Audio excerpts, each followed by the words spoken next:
Welcome to a 2025 revisit of the classic RTX 2080 Ti. In our series of videos showcasing flagships of the past, we have covered the RTX 2080 Ti multiple times before, and as it makes its return, we are going to learn what made the RTX 2080 Ti special given its rather underwhelming debut. It was the flagship of the first NVIDIA RTX series and brought with it features like DLSS and ray tracing, so it's going to be interesting to see how it holds up 6 years later. Welcome to Live Games. If you're new to the channel, we welcome you and hope you give the video a like if you enjoy it. Tell us in the comments if you still rock a 20 series card.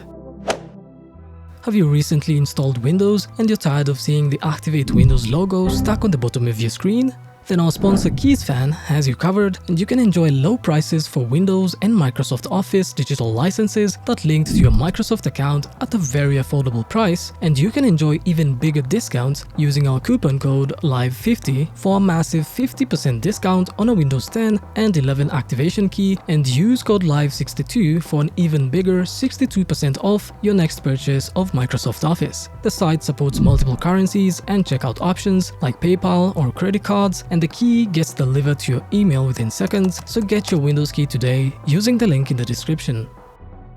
Now let's start with the usual, a brief intro of the RTX 2080 Ti at its time of release. When NVIDIA released the 2080 Ti in 2018, there were mixed opinions from gamers and tech media outlets combined, with three major reactions. The first was excitement over the modest performance uplift from the 1080 Ti to the 2080 Ti, and as you will soon see, the 2080 is still no slouch in raw raster performance. The second was the shock over the price, and the third was most likely skepticism about the introduction of the new technologies that debuted with the RTX 20 series. When it hit the market, the RTX 2080 Ti was a 4K gaming beast with impressive raw raster performance, and this allowed it to gain somewhat positive reviews from sites like TechSpot and even TwigTown, with one quote from TwigTown themselves saying, "This is the best graphics card ever made," and calling it unrivaled performance that is so good it raised the bar so high, it set a new standard not only for performance but also for price, and AMD at the time had nothing to compete against it. So multiple reviewers wrote that aside from the horrendous price, they were pretty stoked about this card. Gamers themselves were not entirely convinced though, and some argued that the performance uplift from the already legendary 1080 Ti was a measly 35%, which was not as impressive as the massive 67% uplift the 1080 Ti offered over the GTX 980 Ti, but as we have recently witnessed with the current generation from NVIDIA, we didn't know how good we had it at the time, and now a 35% uplift doesn't seem so shabby after all. As for its price, the RTX 2080 Ti was the first RTX consumer card to break the $1,000 mark, with the 2080 Ti Founders Edition costing upwards of $1,200, which was a huge leap from the GTX 1080 Ti that debuted with an MSRP of $700. This meant a 35% increase in performance for a 40 to 50% increase in price, and at the time, games had not implemented all the features the RTX 20 series claimed to offer, so to no one's surprise, this caused a huge backlash from gamers, with some on forums claiming the real full meaning of the RTX branding stood for really takes extra cash, and complaining that a GPU should not be the same cost as an entire PC, yet here we are now.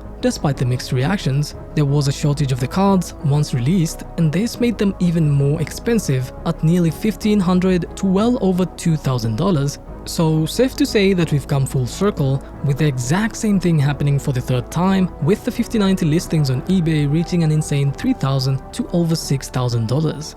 As for the specs of the 2080 Ti, it was powered by the TU102 chip with 4,352 CUDA cores, 11GB of GDDR6 memory on a 352-bit bus, and it introduced new tensor cores and first-gen ray tracing cores. As for features, it was the first generation of ray tracing technology, and sadly for the RTX 20 series, this was a hard feature to sell, with people who saw the demos at Gamescom at the time being unimpressed by watching the $1,000 RTX 2080 Ti struggle to run Shadow of the Tomb Raider at 1080p 30 to 50 FPS just to get better looking puddles and shadows at the cost of performance. So naturally, the RTX 20 series were marked as an underwhelming technology of the future, and as the years went by and many patches and driver updates later, the performance improved, but at the cost of losing nearly 50% of your performance. Ray tracing is still not worth it 6 years into the future since its release. The good thing with the 20 series was the introduction of the DLSS we now know and love, but at the time of the RTX 20 series debut, there were almost no games with support for DLSS, so many RTX 20 series owners and gamers basically became the beta testers, and some did not find it worth it since they were paying for DLSS, which at the time was just the promise of what was to be, and it was barely implemented in any games, and it was like a half-baked pie that still smells nice in the oven but was not quite ready yet. All of this meant that the excitement gamers might have had before believing that DLSS was going to magically sharpen their graphics and double their FPS led to many disappointments, with games like Control looking like a smeared Vaseline texture pack with DLSS enabled, and it was also riddled with artifacts even for the expensive RTX 2080 Ti. The good thing is, after the first 2 years, DLSS was eventually perfected to the upscaler we now know and use, with the recent DLSS 4 breathing new life to the older RTX models with anti-aliasing that rivals or outmatches most in-game TAA implementations. The introduction of these raw features made the RTX 20 series a real step into the future and molded the upscaling era that we now live in. Now to the benchmarks, let's see how well the RTX 2080 Ti holds up in modern titles 6 years after its debut, and we're going to show how it performs against the GTX 1080 Ti as well. Starting with the superposition benchmark in 4K, and as expected, the RTX 2080 Ti naturally pulls ahead, scoring 31.7% more points, and when overclocked, the difference is slightly reduced to 29.6%. Now for the gaming benchmarks, starting with Alan Wake 2, medium settings on 1080p with FSR set to quality. Since this game is poorly optimized for the Pascal architecture, we see the 2080 Ti is significantly ahead of the 1080 Ti with a massive 80 to 84% lead, averaging over 100 FPS most of the time. The next game is God of War Ragnarok on ultra settings, 1080p with native FSR. In this game, the difference isn't as big as in Alan Wake 2, but it's still a massive 42%, putting shame to the RTX 5080's measly 10% uplift from the 4080. In Horizon Forbidden West 1080p with very high settings, we get a 37.5% advantage over the 1080 Ti, but the game is still very playable with both cards. And if you want to see the longer tests, I will leave links in the description for those ones too. In Silent Hill 2 high settings with FSR set to quality, we get similar results with Horizon Forbidden West, and the 2080 Ti leads by 38% despite the game still being kind of stuttery on both cards. In Starfield high settings, the 1080 Ti struggles to remain playable, managing only 37 FPS, while the 2080 Ti manages to average over 60 FPS, making it a bigger 62% uplift over the 1080 Ti.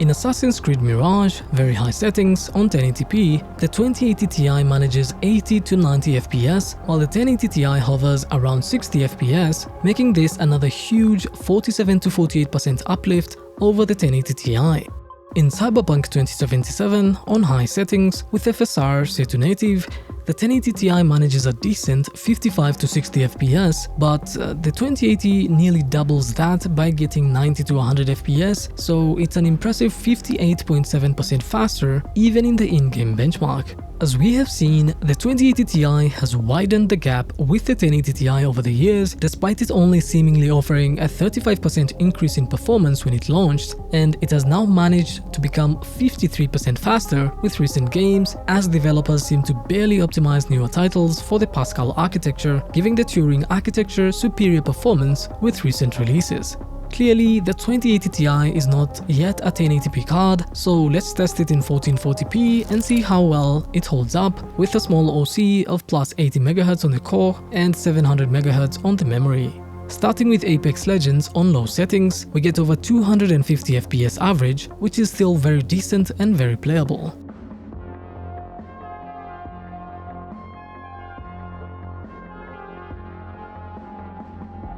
In Atomic Heart, using the atomic settings and DLSS quality, we get a decent 70 to 90 FPS.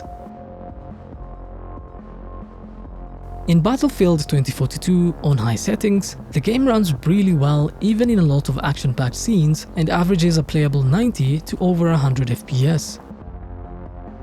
In Control, on ultra settings, using DLSS quality, the card gets a playable 60 to 80 FPS with minor dips below 60 in the 0.1 and 1% lows. In CS2 high settings, the 2080 Ti still manages over 200 to 230 plus FPS in 1440p high, meaning for those who want to gain the competitive edge in performance, you can always lower the settings or the resolution to get an even better high refresh rate experience with the 2080 Ti. In Cyberpunk 2077, on high settings, with ray tracing enabled and DLSS set to quality, the 2080 Ti manages over 40 to 50 FPS, which is a huge cost in performance, since once you disable ray tracing, the 2080 Ti easily gets 80 to 100 plus FPS, which for me would be how I would like to play the game. In Fortnite on high settings, with DLSS set to quality, with UE5 Lumen enabled, we get worse performance, averaging only 75 FPS on a competitive multiplayer that is best with a high refresh rate experience, which would not be possible with this card once RT is enabled.